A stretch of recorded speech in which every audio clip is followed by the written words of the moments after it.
My partner left me because I found out about his multiple affairs, and he told his new girlfriend that I was a psycho stalker, so I told everyone he's been faking his cancer. Posted by you/allspoony. My partner told me when we first got together that he had cancer and that if his operation didn't go well, it could be terminal. He said his treatments had also made him infertile, so imagine our shock and joy when we found out I was expecting at the start of 2024. We now have a beautiful 5-month-old daughter who is perfectly healthy and thriving, and he is in remission.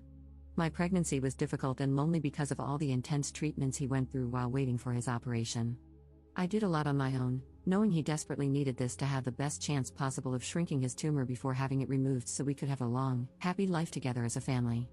He is currently living with his mom while he is in recovery so that it takes the pressure off me caring for both him and our baby until he is well enough to move into our new home with us. He still comes to our house, and we go to his mom's all the time, so our baby isn't missing him. On Wednesdays, he has his daddy-daughter days, where it's just the two of them to make sure they are bonding well, and so he gets practice until he is well enough to care for her at home full-time, and give me a little break too.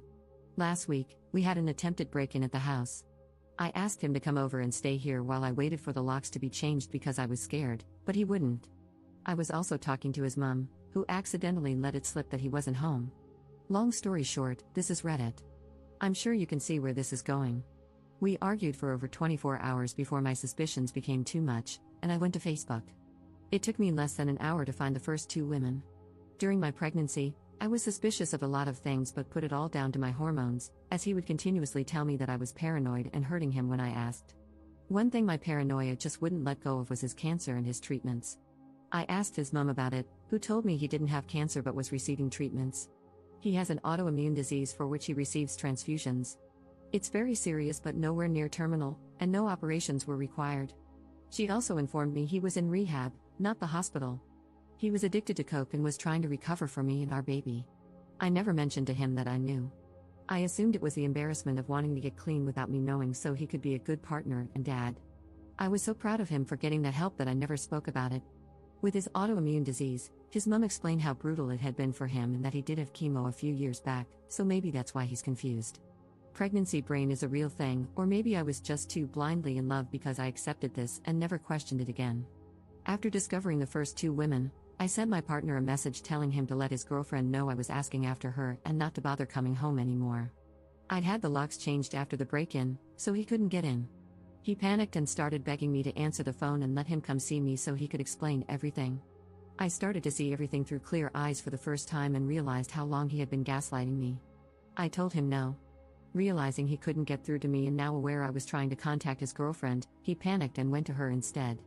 During that time, I found a photo she had shared of the two of them and posted it to my profile with the caption, "Can someone please ask this woman to contact me?" She instantly blocked me, but her sister got in touch with me instead. Apparently, the family has never trusted him and knew something was wrong. This affair is serious enough to have involved the family. She says he has told her not to speak to me, claiming I'm a deranged stalker he slept with once years ago and that I've been hunting him down, trying to convince people my baby is his. I sent her a photo, the birth certificate, and a picture of us in the hospital together to show her sister before he could lie to her any further. During this time, I was also messaging another woman who was furious about what he had done and was helping me with all the information she knew. She told me he broke her heart by cheating on her, not even realizing he was cheating on me too. So far, I have the current timeline. Chemo in March? A 19-year-old. Rehab from April to July? A woman of an appropriate age this time, but he was also cheating on her. August to now? His 20-year-old girlfriend. I then found out that the emergency cancer medication he claimed he had to leave for in the middle of my labor was actually something else. While I was enduring 2 failed epidurals, screaming in agony and begging the doctors for help because I thought I was dying, while the emergency team rushed in to place extra monitors on our baby in distress, he found it such a turn on that he left to sleep with a 20-year-old, returning just in time to kiss me before I was taken for emergency surgery. This happened on Sunday.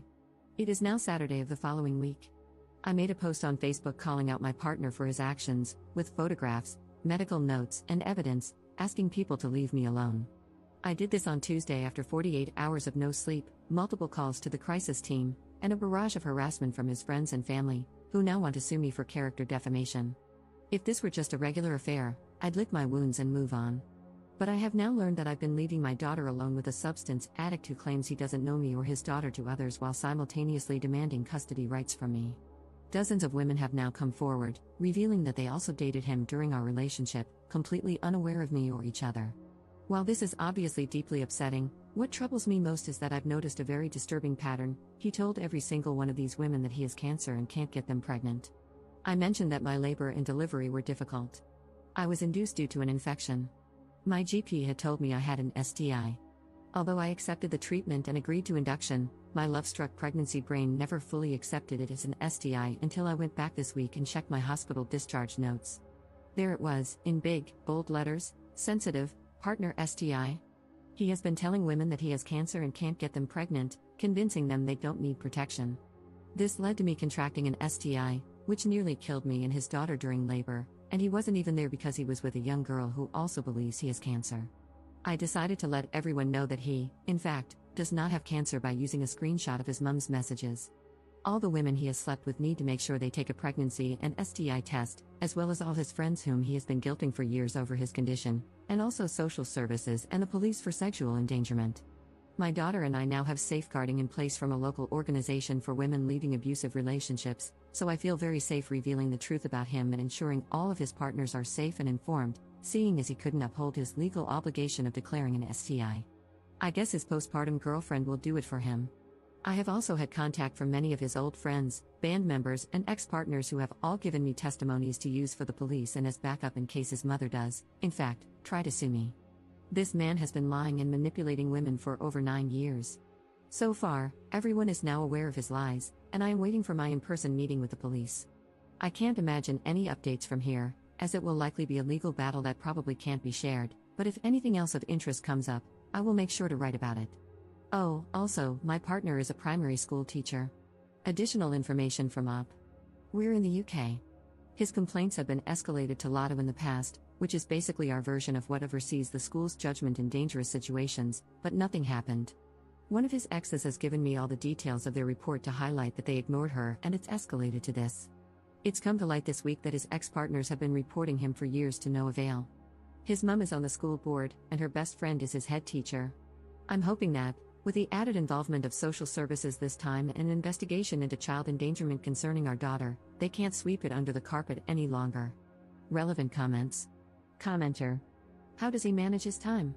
Like, is his superpower time management? A full-time job that requires extra hours, a baby, a girlfriend, a mother, and many lovers? Ops response.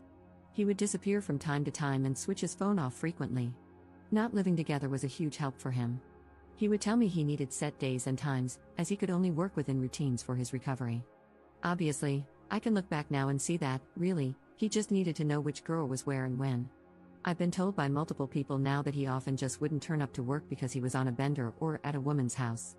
I was kept in the dark because his mom's best friend is the head teacher and would cover for him. Commenter 2. I feel like we need a full name and a link to his Facebook, or at the very least, to make sure he is on PrickAdvisor. Ops response. He deleted his Facebook after I made a post on there.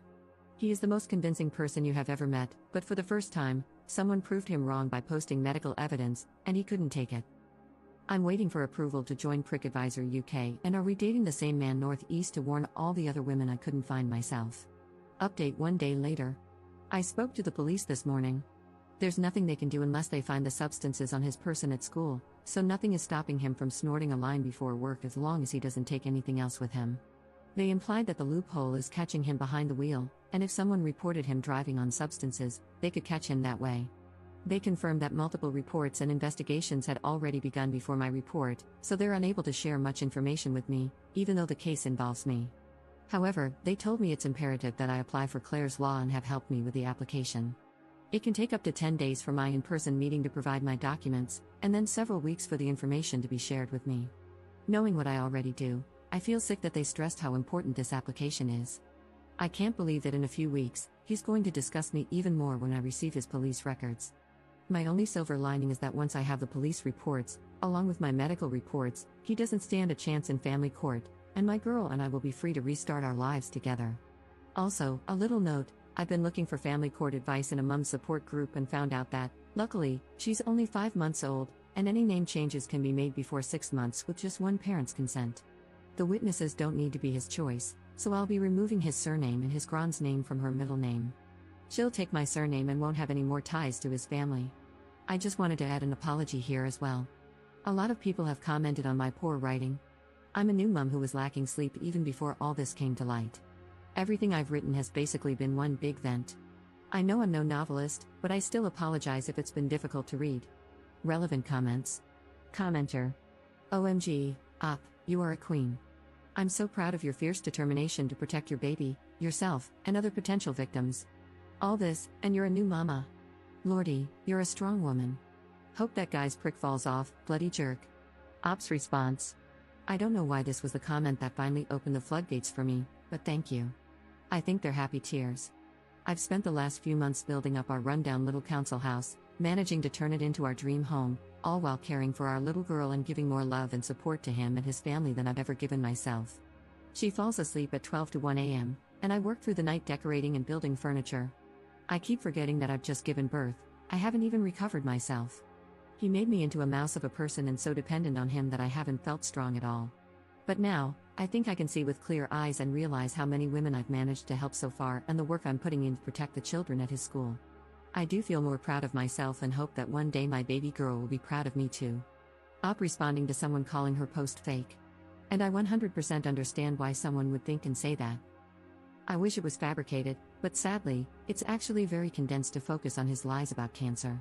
I haven't even touched on the details of the argument around the attempted break-in that led to this, why or how I found the other women on Facebook, or the argument with his new girlfriend and mum that led to me discovering the extent to which she has been covering for him.